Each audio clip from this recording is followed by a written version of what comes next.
Louis 14, जिसे Louis the great या सन king के नाम से भी जाना जाता है, 1643 से 1715 में अपनी मृत्यु तक फ्रांस का राजा था। लुई 13 और उसकी स्पेनिश रानी ऑस्ट्रिया की एनी का बेटा था। वह 14 मई 1643 को अपने पिता के उत्तराधिकारी बने। अपने पिता राजा लुई 13 की मृत्यु के बाद 4 साल की उम्र में सिंहासन संभालने वाले युवा सम्राट ने अपनी मां ऑस्ट्रिया की एनी से पूरी शिक्षा प्राप्त की। ऑस्ट्रिया की एनी स्पेन की इन्फेंटा, फ्रांस की रानी, लुई 13 की पत्नी, लुई 14 की मां और अपने बेटे के शासनकाल की शुरुआत में 1643 से 1651 तक रीजेंट थीं। और उनके गॉडफादर कार्डिनल माजरीन ने कार्डिनल डे रिचेल्यू का स्थान लिया। वह अपनी मृत्यु तक ऑस्ट्रिया की रीजेंट एनी और युवा लुई 14 के प्रथम मंत्री थे। जब उनकी मां रीजेंट के रूप में शासन कर रही थीं और माजरीन युवा राजा के राजनीतिक प्रशिक्षण में व्यस्त थे, तब फ्रॉन्डे के नाम से जाना जाने वाला एक नागरिक संघर्ष छिड़ गया। राजशाही और पार्लियामेंटी पेरिस के बीच विवाद के रूप में शुरू हुआ विद्रोह बाद में अभिजात वर्ग में फैल गया। बाल राजा ने बड़े प्रभुओं के अहंकार से अपमानित महसूस किया और राजधानी में शारीरिक रूप से धमकी दी। वह इस अनुभव को कभी नहीं भूल पाएगा। 1680 के दशक की शुरुआत में लुई ने दुनिया में फ्रांसीसी प्रभाव को बहुत बढ़ा दिया था। घरेलू स्तर पर उन्होंने चर्च और अभिजात वर्ग पर ताज और उसके अधिकार के प्रभाव को सफलतापूर्वक बढ़ाया, इस प्रकार फ्रांस में निरंकुश राजशाही को मजबूत किया। लुई ने शुरू में पारंपरिक गैलिकनवाद का समर्थन किया, जिसने फ्रांस में पोप के अधिकार को सीमित कर दिया। सभा ने फ्रांस के पादरी की घोषणा को स्वीकार कर लिया था, जिसने पोप की शक्ति की कीमत पर शाही अधिकार को बढ़ा दिया। शाही स्वीकृति के बिना बिशप फ्रांस नहीं छोड़ सकते थे और पोप से अपील नहीं की जा सकती थी।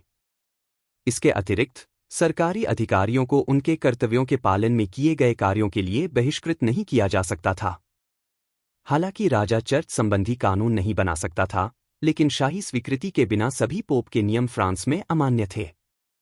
आश्चर्य की बात नहीं है कि पोप ने घोषणा को अस्वीकार कर दिया। जेनोआ की बमबारी के बाद 15 मई 1685 को वर्साई में जेनोआ के डोगे को प्राप्त करते हुए लुई वर्साई में अपने दरबार में रईसों को जोड़कर लुई ने फ्रांसीसी अभिजात वर्ग पर अधिक नियंत्रण हासिल किया। इतिहासकार फिलिप मैंसिल के अनुसार राजा ने महल को बदल दिया। विवाह बाजार, रोजगार एजेंसी और अभिजात यूरोप की मनोरंजन राजधानी का एक अनूठा संयोजन, जिसमें सबसे अच्छा थिएटर, ओपेरा, संगीत, जुआ और शिकार था। लुई के अधीन फ्रांस अग्रणी यूरोपीय शक्ति था और अधिकांश युद्ध इसकी आक्रामकता के इर्द गिर्द घूमते थे। जनसंख्या के मामले में कोई भी यूरोपीय राज्य इससे आगे नहीं था और कोई भी इसके धन, केंद्रीय स्थान और बहुत मजबूत पेशेवर सेना की बराबरी नहीं कर सकता था।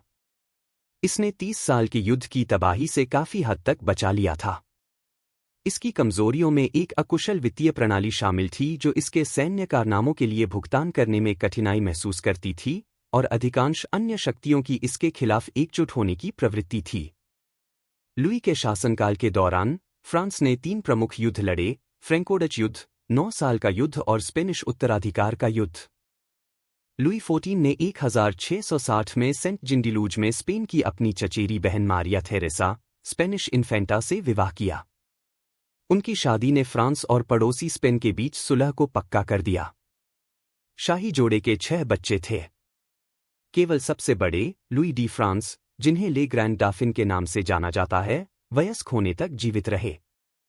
1683 में रानी की मृत्यु के बाद राजा ने मैडम डी मेंटेनेन से गुप्त रूप से विवाह कर लिया। लुई एक धर्मपरायण और भक्त राजा थे, जो खुद को फ्रांस में कैथोलिक चर्च के प्रमुख और रक्षक के रूप में देखते थे। वे जहां भी रहते थे, प्रतिदिन प्रार्थना करते थे, नियमित रूप से धार्मिक कैलेंडर का पालन करते थे। अपनी बहुत धार्मिक दूसरी पत्नी के प्रभाव में वे अपने कैथोलिक विश्वास के अभ्यास में बहुत मजबूत हो गए। इसमें लेंट के दौरान ओपेरा और कॉमेडी प्रदर्शनों पर प्रतिबंध लगाना शामिल था।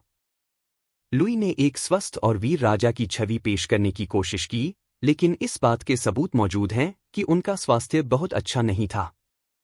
उन्हें कई बीमारियां थीं, उदाहरण के लिए मधुमेह के लक्षण जैसा कि पेरियोस्टाइटिस, दांतों के फोड़े, बार बार होने वाले फोड़े, बेहोशी के दौरे, गठिया, चक्कर आना, गर्म चमक और सिरदर्द की रिपोर्ट में पुष्टि की गई है। लुई की मृत्यु 1 सितंबर 1715 को वर्सेल्स में गैंग्रीन से हुई, जो उनके 77वें जन्मदिन से 4 दिन पहले था, 72 साल तक राजगद्दी पर रहने के बाद। अपने अंतिम दिनों में बहुत दर्द सहते हुए उन्होंने आखिरकार बिना किसी प्रयास के अपनी आत्मा को समर्पित कर दिया, जैसे मोमबत्ती बुझ जाती है।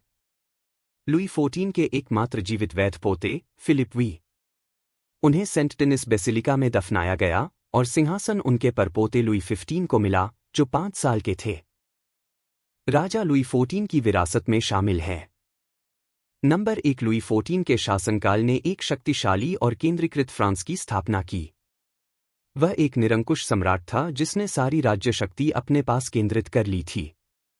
नंबर 2, लुई 14 ने 1682 में शाही दरबार को वर्सेल्स के महल में स्थानांतरित कर दिया। यह महल यूरोप में उसकी शक्ति और प्रभाव का प्रतीक है। नंबर 3, लुई 14 के शासनकाल में फ्रांसीसी औपनिवेशिक विस्तार की विशेषता थी। नंबर 4, लुई 14 के शासनकाल में हैब्सबर्ग के साथ 80 साल का युद्ध समाप्त हुआ।